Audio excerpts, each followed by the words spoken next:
Parliament by Senator Nick Xenophon. Well, now you're about to meet the ordinary Aussies behind those extraordinary claims. Last week they spoke exclusively with Brian Seymour, leaving no stone unturned. And a warning, you could find parts of this story distressing. I'm a Scientologist. She's a beaut, eh? Scientology is not a religious organisation.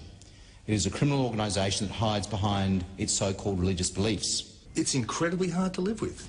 I've lost 2 daughters. It's said we live in an age of the cult of celebrity. Among religions, Scientology is often referred to as the celebrity cult. What we are seeing is a worldwide pattern of abuse and criminality. Oh, God, looking at human beings as assets. Oh, it's hard to comprehend how you can do that. Thank you. These are the brave souls who wrote to Nick Xenophon, the independent senator from South Australia, with serious allegations that have rocked Scientology. As criminal. And hiding behind religious beliefs to make money. It's drawn instant condemnation from the church. Senator Xenophon has used parliamentary privilege to make some outrageous and completely wrong statements about Scientology. Senator Xenophon is renowned for his stance against poker machines. Now he's used parliamentary privilege to protect these ordinary Australians from Scientology's army of lawyers. These victims of Scientology claim it is an abusive, manipulative, violent and criminal organisation, and that criminality is condoned at the highest levels. First of all, let me just check. All of you are out of Scientology. Yeah, that's correct. This is Paul Schofield, 53 years old, a powder coater who got out last year after 3 decades inside Scientology. It is alleged that information about suspicious deaths and child abuse has been destroyed, and one follower has admitted that he was coerced by the organisation into perjuring himself during investigations into the deaths of his 2 daughters. Are you saying that did happen? It happened.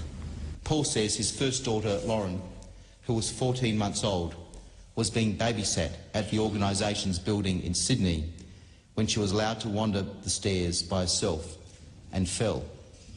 She died in hospital 2 days later. Paul says he felt pressured by Scientology executives not to request a coronial inquiry, pressure he ultimately gave into. You've been out of the church for just over a year, I think. How do you feel about that? Well, it's incredibly hard to live with. I've lost 2 daughters.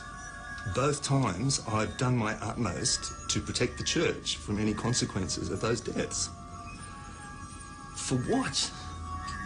Seriously, for what? It's like, at the time, as these guys have already said, you look at something as the greatest good for the greatest number, and Scientology must be protected at all costs.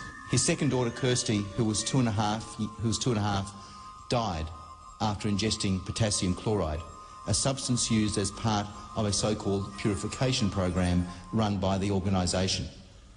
Under the direction of Scientology executives, Paul says he perjured himself to the police and during the coronial inquest in order to protect the organisation. I look at my past 30 years and I go, what sort of brain-dead zombie was I?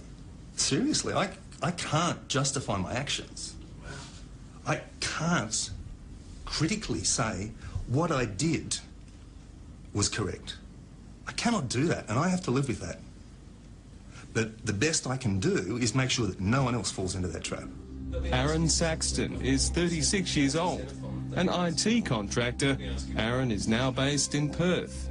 Aaron Saxton is one of the victims of Scientology who wrote to me.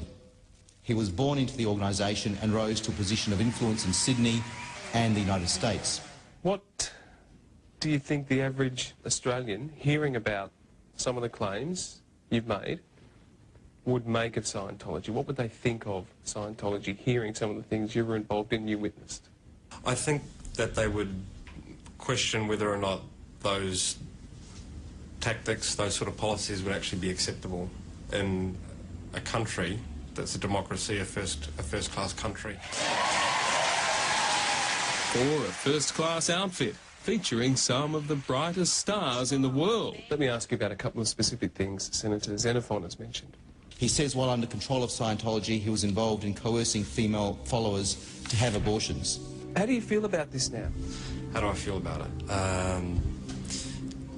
Try to take a look at yourself in a subjective or objective point of view, and you can never quite understand how you ever justified it in yourself to ever ask another human being, especially when the motivation behind it had nothing to do with the mother, the father, or the potential existing child. It had everything to do with, oh look, I just need somebody to be in this position in the church, and I can't tolerate the idea of having to train someone else up for another 5 years.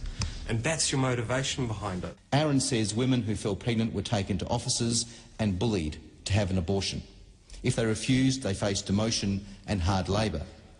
Aaron says the hope in the organisation was that if these pregnant women were given these punishments, they would give in and have an abortion or miscarry. You say the word abortion, back then I heard the word, I've got a recruitment problem. A recruitment problem. It's not so much about abortion, forcing someone to have an abortion.